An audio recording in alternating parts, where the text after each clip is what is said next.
Hello, everybody.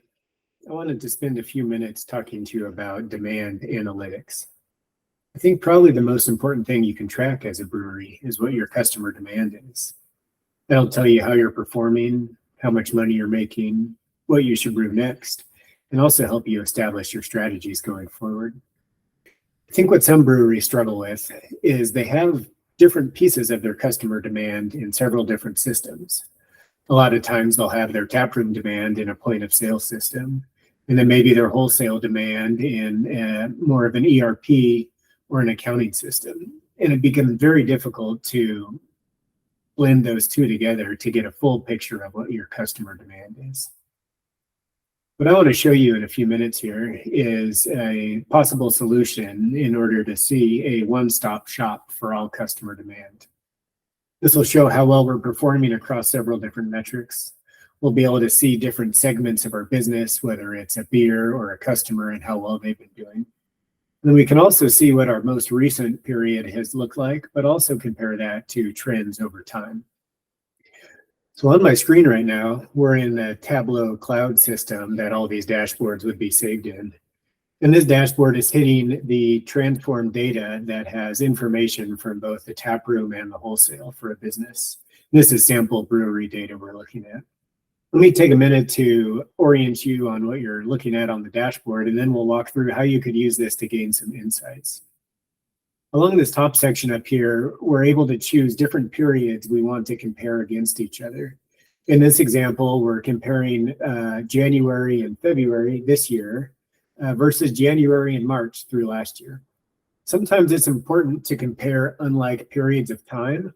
How we do that in this case is we basically take all the demand down into daily averages. So we're able to make that comparison. Otherwise, you would just show that this period is always going to be greater than this period just because it's picking up an extra month of sales.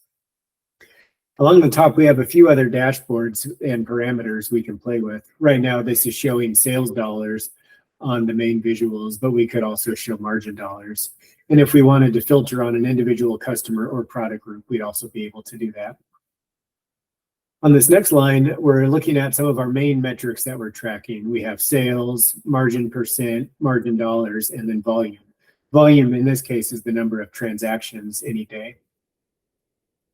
Under each of these, we'll get a little bit more statistics. So we'll see what the daily rate is in the period that we're currently comparing. And again, that was January 1st through most of February in this case. What this is going to show is that's actually down 14% from last year, this period that we're comparing against, excuse me. If your eyes go down to this next one, we're showing a trend graph. You'll notice that there's two different periods that are highlighted here. This one in the lighter gray is the current period that we're comparing. So in this case, again, January through most of February of this year. And then in this darker gray, we're looking at the previous period we're comparing. So again, that was January through March last year. That's why you'll see this bar is a little bit thicker. So in this case, we're showing sales are actually down pretty considerably. Margin for this business bounces around quite a bit, but it's been flat year over year. Because our sales are down and our margin's flat, our margin dollars have basically followed suit down the same amount that the sales have been. And our volume is down a comparable amount also. You can see, however, this business is fairly seasonal. So you'll see it spikes up in the summertime, and usually winter is our slower time of the year. So we shouldn't really expect that this time of year is slow. Shouldn't be too big a surprise. Next, we're going to be able to segment our business in different categories. So first, we have the tap room and our wholesale. What's the volume been, and how are we doing against that previous period for both of these? Now we'll look at, are we selling kegs or cans? How much volume goes into each? And then again, what is the performance from that previous period? Next, we'll see each of our different beer categories. In this case, we're grouping them based on a beer style. This could also be looked at each individual beer label, but right now we're looking at a style and how well those have performed compared to that previous period. And then finally, each of our different customer segments. We've rolled each of our individual customers into these segments, and that's how we're doing our comparison. So I like this dashboard because really by only spending a minute or two, you can get to some really good insights, and let me help walk you through that. For example, let's say we noticed that our tap room sales are down pretty low.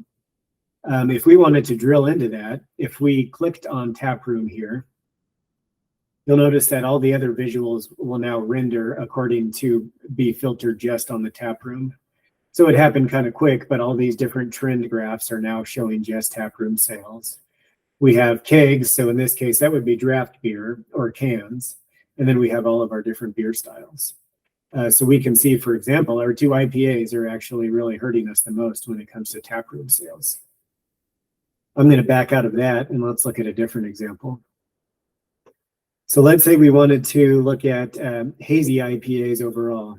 Actually, you know what? Let's do West Coast IPAs because they're down even more, 49%.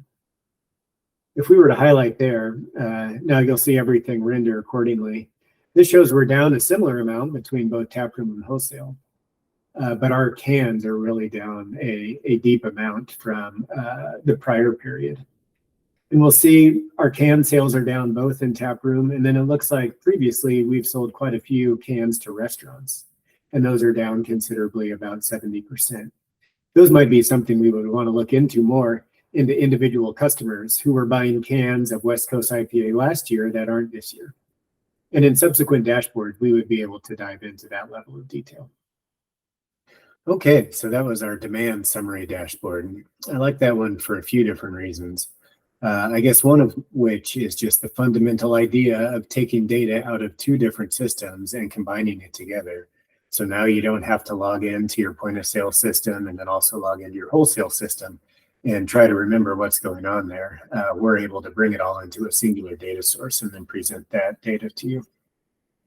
And then on that dashboard specifically, we were able to see some of our main metrics across the top, and are they trending good or bad compared to a previous period. And then we were able to see the long-term trend. We could also at the bottom dive into each individual beer and customer and see how well those are doing compared to that previous period. And then you saw some of the functionality to be able to filter amongst either picking a customer or picking a beer and then seeing the rest of the screen filtered up. So I hope that was a good look.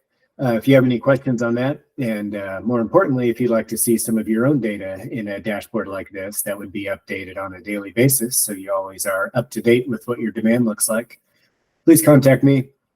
My email is jeremy@centralcoast-analytics.com. Again, that email is jeremy@centralcoast-analytics.com. Thanks for your time. Have a great day.